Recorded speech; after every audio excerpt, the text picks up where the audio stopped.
Hey everyone, welcome back to this week's edition of the Maconi Setup Shop A-Fix Tutorials. This week we're looking at the paperclip known as the Martinsville Speedway, so strap in and let's get to it. Not as much to go over in this video as I thought there would be.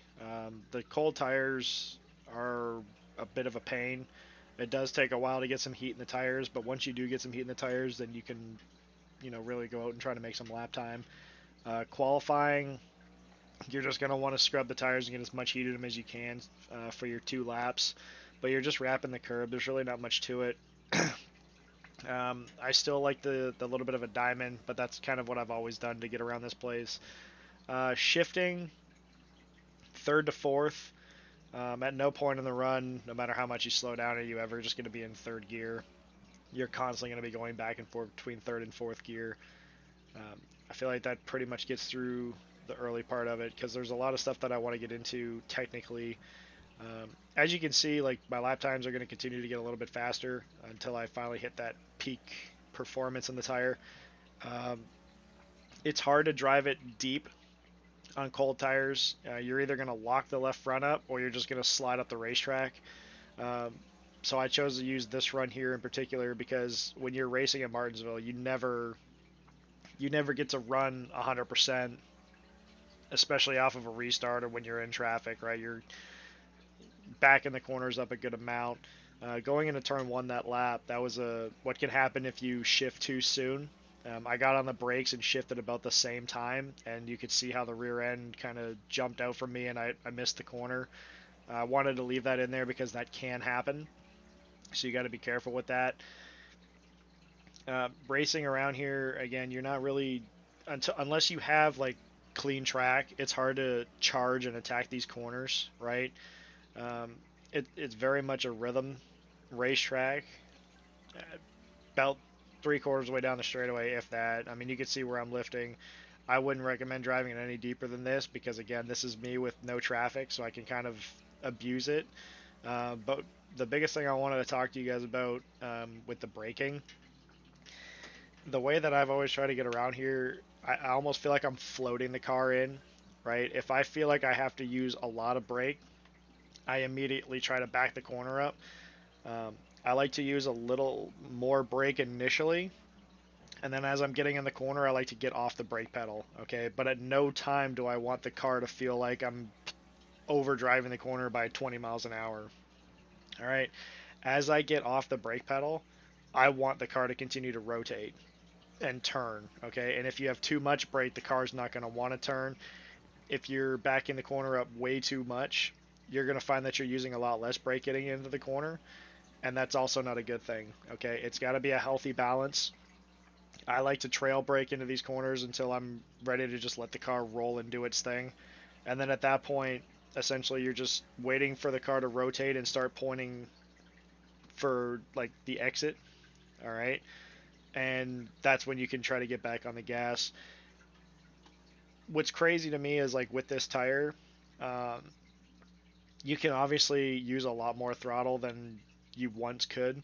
Okay, I used to remember, like I can still remember running the Gen 6 cars, and if you were full throttle before you even got to the start finish line, you were going to spin the tires.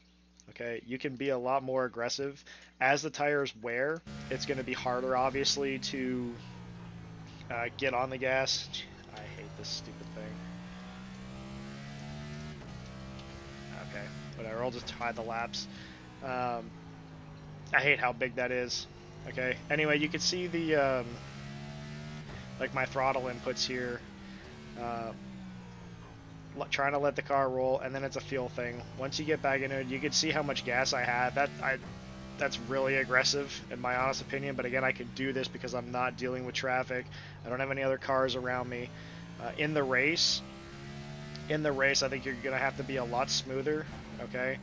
Um, Typically, especially when it comes to the short track stuff, I always like to recommend that you wait until you're on the straightaway to get full throttle because that's going to help you save your tires, and you're not really going to be gaining much short run. You're just going to be abusing your tires to try to make that speed early.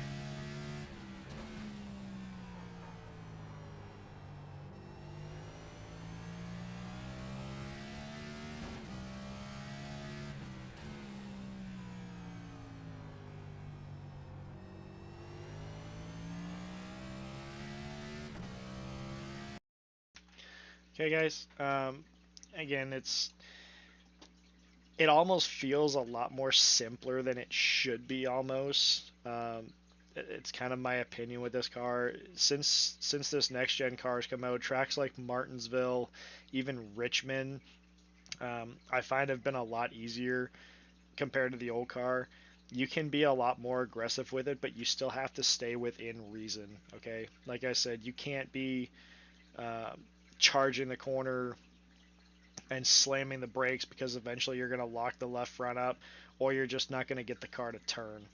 All right, Martinsville's always been a rhythm racetrack, smooth as fast. There are different things you can do when the tires get really old. Okay, like I said, I'm more of a fan of the diamond, but I still think wrapping is the most effective. But as the tires get older, um, essentially you're just not turning the wheel as much on entry. Okay, so you're gonna let the car naturally move up maybe half a lane, and then as the car rotates, you're gonna get a straighter shot off the exit, which essentially helps make the straightaway a little bit longer. And because your wheel's gonna be straighter, you're able to get on the gas harder and not spin the rear tires as easy. Because if you have a lot of wheel input and you try to get on the gas, naturally you're gonna spin the rear tires and it's gonna get really loose. All right, guys, that just about covers everything I wanted to go through. Real quick, I'll show you the tires. Again, hardly even put a dent in these tires. The wear, in my opinion, isn't so bad. It's the temperature on the short track stuff that you want to deal with, or that you want to worry about. Okay, um, unless the tire or the update is changed how the tires wear on a short track, which I doubt, you're going to have a lot of percentage left on the tire, but it's the tire heat that you want to be cautious about, because once you get into that 310 to 320 range, that's when you really kind of hurt the tire, and you want to try to keep it below that if possible. And the only way to do that is just to not drive it like a maniac, essentially. So again, not really a whole lot to go through. Like, you can be pretty aggressive with this car, but within reason. Easy in, easy off, save the rear tires, and you should find to have a lot of success around a place like Martinsville as long as you can keep your nose clean. Um, Lots can happen here. Okay, these are usually caution-filled races. Just surviving is the biggest thing. Okay, and the best way to do that is try to qualify up front and just be smooth. Race the racetrack when you have an opportunity, show your nose, and once you have that inside position, just be patient, and eventually you should be able to work past whoever you're trying to pass. All right, guys. Hopefully you guys find that this video is helpful enough. If you do, please consider leaving a like. Any questions, comments, concerns, or anything you guys want to discuss, please feel free to leave a comment down below. Um, and as always, if you haven't already subscribed, make sure you hit that subscribe button and ring the notification bell so you can see these videos every Monday when they're posted to the Maconi YouTube page. Alright, guys, best of luck this week, and we'll see you on the track.